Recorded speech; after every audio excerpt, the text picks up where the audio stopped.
last couple of hours, Johnny Depp has hit the red carpet at the Cannes Film Festival as his new film, Jean de Barry, opens the event. This is him on the red carpet. You can hear at the end of this a cheer for Johnny. And he got cheered when he went inside the auditorium. But there's been an outcry from Amber Heard's supporters and some French actresses with the hashtag #CanYouNot, accusing the film festival of celebrating abuses for 76 years. Now, Johnny Depp was vindicated at his recent trial in America, with Amber Heard ordered to pay him $10 million and basically exposed as a liar. So does Johnny Depp have the right to relaunch his career, or is Hollywood being hypocritical by celebrating someone who'd even been accused of such behaviour and, of course, lost a libel case in the UK? Well, joining me now is Nick Wallace, author of Depp v. Heard, the Unreal Story, and the family law barrister Paula Rhone-Adrien. OK, Nick, it's an interesting thing. Johnny Depp welcomed like a movie star, as he has been since he won this case in America. Been mobbed, but he doesn't have a completely clean slate because he lost the libel action in the UK. A judge ruled that the Sun, basically, by calling him a wife-beater, that they were entitled to do that. So it's messy. And there's no doubt that this relationship with Amber Heard was extremely mutually toxic and abusive. It just comes down to how you categorise who was more to blame and what the abuse was like, which I think your book does in a lot of detail. I think the point about Johnny Depp tonight is, should he be continued to be feted as a blemish-free movie star in the way we're seeing at the Cannes Film Festival? Well, I'm sure he would say he had the right to do that, having got the verdict that he did in Virginia, and this huge wave of public support that followed it all the way up to. But what about the other verdict in London? Well, this is always going to be the fly in the ointment. Mr. Justice Nichol, a learned, respected judge, spent 3 months looking over the transcripts, the evidence, and all the contemporaneous documentary evidence, which he did place a huge amount of weight on. And after 3 months, he came down very firmly in favour of the Sun. Yeah. Amber Heard was the star witness in that trial. He essentially believed what she had to say and ruled that on 12 separate occasions, Johnny Depp did physically abuse. So where does that leave him in the court of public opinion? You've got to say Johnny Depp appears to pretty well be unanimously the winner. Well, he is the winner, but as you know, it's all about the money, isn't it? And this has now come out of the courts and is now in the hands of the Hollywood studios. Johnny Depp has been on this incredibly well-managed rehabilitation arc since last year. He went on tour with Jeff Beck, was mobbed everywhere he went. Dior just gave him a $20 million contract, the highest ever for a man with a fragrance. He's co-producing a movie with Al Pacino. This is a really important step on his road to rehabilitation, opening the Cannes Film Festival. He's got European movie makers behind him, standing ovation in the theatre.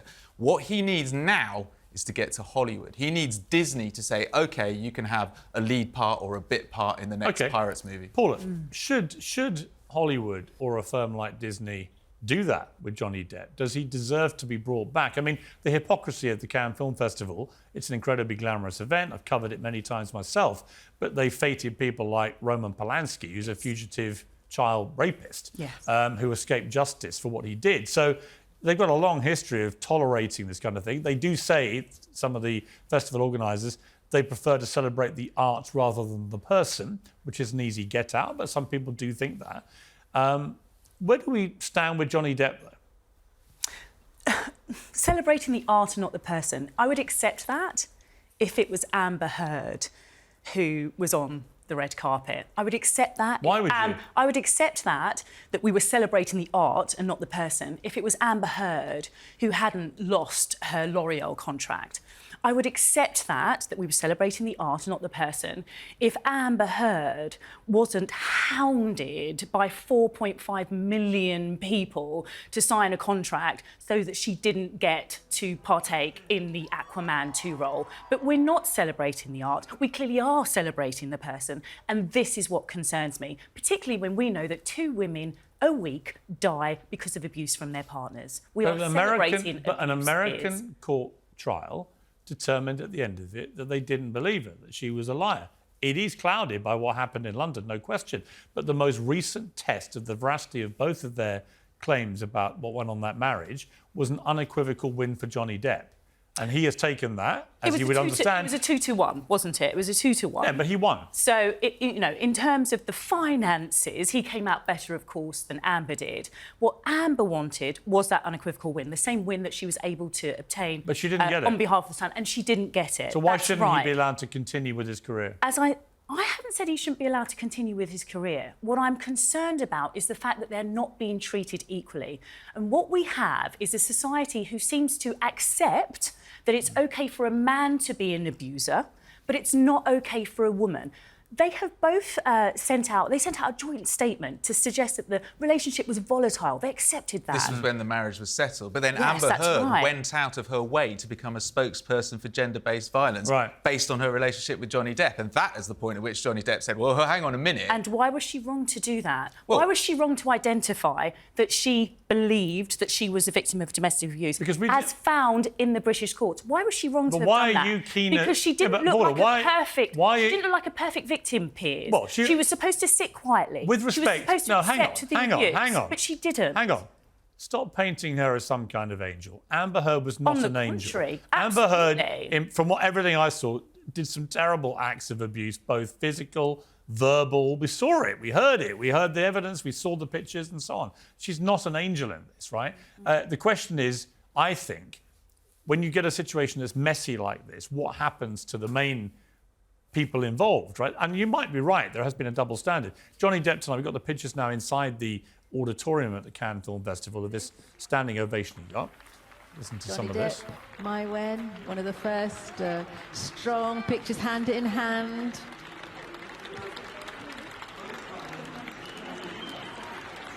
Now that's a pretty unequivocal, emphatic vote of support from the movie industry. But this is about money. I mean, it's a huge snub to Amber Heard. Amber Heard, don't forget, is the only person in this couple at the moment who's got a big Hollywood movie coming out. From everything you've read about She's in Aquaman too. Right, so Nick, you've researched them better than most people in this fascinating book.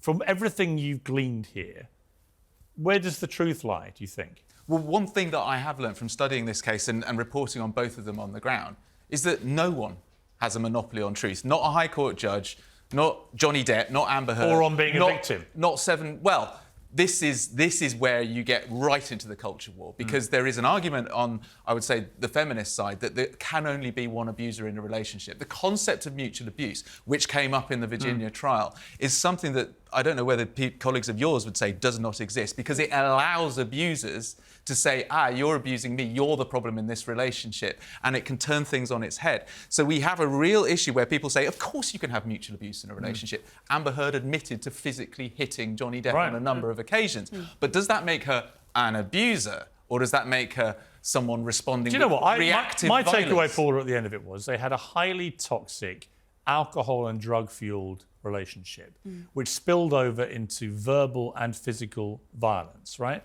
And this went on for quite a long time. And actually, they are both, I wouldn't say equally, because I wasn't there, I don't know. But they both certainly contributed to the blame of the breakdown of this relationship with their behaviour. And so I don't see two angels, but I'm not quite sure where the scales lie, given we've now had two court cases, one complete exoneration effectively for Depp, and the other one the opposite. Yes, and that sounds very reasonable, sitting here in the studio. But what's the message that's been sent to victims of abuse? The message that's been sent to victims of abuse, particularly women, is don't speak out if your man is rich and powerful. Or if you're lying. That's the message. Or if you're lying. Well, in this country, Amber Heard, she's not. In America, Amber Heard, it was determined she lied, right? So this is where it gets more complicated. You have a Hollywood star, Amber Heard, who plays the victim, tries to cash in on being a victim, writes op-ed pieces in serious newspapers, and does all that stuff, promoting herself, promoting her brand as a... Should she have kept her mouth shut, Piers? I'm not saying that. Should she have kept her mouth shut? I'm not saying that. Should she not have voiced No, but Paula, your position... No, but your argument that we should... it's right that she spoke out. No, but she's entitled to. Absolutely. But then she's also... Johnny Depp is entitled to defend himself, and he did win the case in America. Which he has done. And my point is, I don't think she represents... taken a side. I don't think she represents your average Joe victim in the street. So I think drawing that parallel to me is wrong. Who is that average Joe? This is exactly the problem. We have a preconceived view of what an abuser looks like. And having that preconceived view means that we then challenge a person when they come forward. When they speak out, we say, no, you can't be the one who suffered because you look like this. No, you can't be the one who suffered because you were wearing a short skirt. Yeah, Paula, you can't be the one who suffered because you were drinking alcohol. I don't want to interrupt you, but I'm going to interrupt you. To say this, I recently interviewed a young man who'd been part of this appalling case up north where a woman fantasist had assaulted herself and then blamed a bunch of innocent men. And this guy went to prison for several months and was facing 20 years in prison. But eventually she got exposed, right?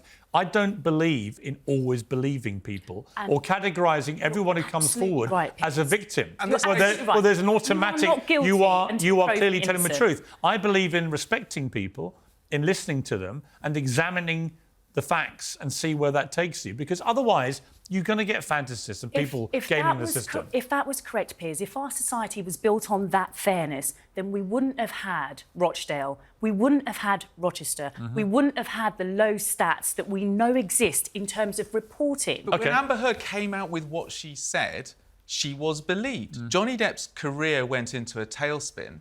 And as far as he was concerned, he was an innocent, wronged man. And so he went to court to restore his reputation, which he has a right to do. And we know how it panned out. It panned out with a lot of cognitive dissonance because we're trying to work out how a British jurisdiction can say, yes, he is an abuser and a wife beater, and how the American public and an American jury can say, no, absolutely not. She was the liar in all of this, which is what the fascination about this story is. But when she came out saying, I was abused by Johnny Depp, his only recourse is through the courts. Because he couldn't do it any other way. And otherwise, his entire career was gone. And his entire career could have gone, if you believe the American trial, because of a liar. So but it is complicated. I'm not saying for a moment he's blameless. I'm just saying that I don't. And exactly that. But I don't think she is a great standard bearer for victims of domestic violence, given that she herself was so violent. Well, that's where I'm sorry, I don't. But also, why is it that the Cannes jury have decided to really push this film to put it in the prestigious opening slot? This is not okay. What's the answer? Johnny Depp's got a right to work, but let's hold our nose and get. Well, the answer is look at the film industry. What's it interested in? Bums on seats and money. Yeah. It's not there to make any more. The fact that Roman Polanski still gets standing ovations, and the first one was led at the Oscars in absentia after he absconded from America to avoid justice for raping an underage girl. And that's what he did. I mean, the facts aren't contested. And he escaped justice and escaped justice for 50 years. He is still lauded around the world, including in Hollywood, as some kind of hero. I mean, it is a morally bankrupt industry when it comes to these kind of things. Anyway, this is a morally unbankrupt book. Depp v. Heard, The Unreal Story by Nick Wallace. Fascinating read. It's an extraordinary story. I know people who know Johnny Depp who absolutely love him. I know people who know Johnny Depp and say, yeah, it doesn't surprise me. I'll know the same with Amber Heard. I have no idea. It's Amber who's had to run away and hide beneath the stone in Madrid somewhere, not Johnny. He's allowed on a red carpet. All right, we're going to leave it there.